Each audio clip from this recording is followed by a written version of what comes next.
Hi everyone, we are in Antwerp, Belgium, and we're with Pascal Van Loenhout. Very good. Ooh, I've been practicing that one. We're so excited to be here. Thank you so much for having us. Firstly, we're going to start by talking a little bit about you. Tell the world who you are, Pascal. Well, I'm Pascal, and I started hairdressing when I was 14 by accident, just to please my mom. Did my school, then started with private courses in London, and this is where the trigger happened. This is where it really became my call, I guess. I decided to move to London to work for a big brand. As soon as I did that, my career took off very fast. You know, I was very focused. Within 2 years, I was one of the art directors in the Salon and eventually became an international art director for Tony and Guy, and did that for 10 years. What do you think in that time was like kind of the most shaping moment? There's many, to be honest, but was doing a show with a sold-out Royal Albert Hall. It was very special and emotional because of the history of the venue.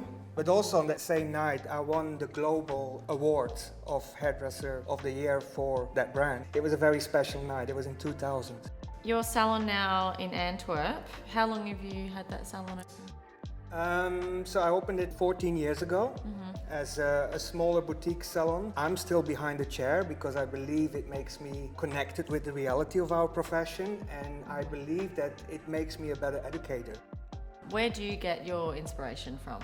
My biggest influence is music and street culture. When I travel, I go to the bad parts of the city, which have an attitude. If I put that idea with some kind of knowledge and mix the two ideas together, very often something really exciting comes out of it. Hairdressing, you know, it's an intense world. If you were to do another career, what would it be? Probably I would be a photographer because I'm obsessed with image and the ability of capturing that.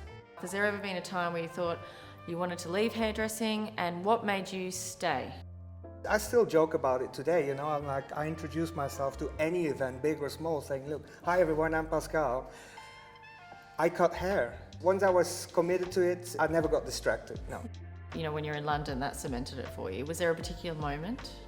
I think the moment was the first time I went to a private course on sassoons. The way they were presenting themselves, the way they were dressed. I mean, it was early 90s in London, can you imagine? Suddenly everything fell into place and it never left me.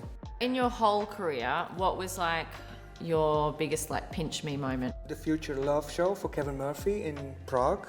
Oh, that would have been amazing. That's probably one of the highlights of my career because we had a full house in an amazing venue. They provided me with some rock and roll, which for me was the perfect ingredients put together for the perfect occasion with the perfect crowd. So that was like, okay, this is what I want to do. this is where I belong, you know.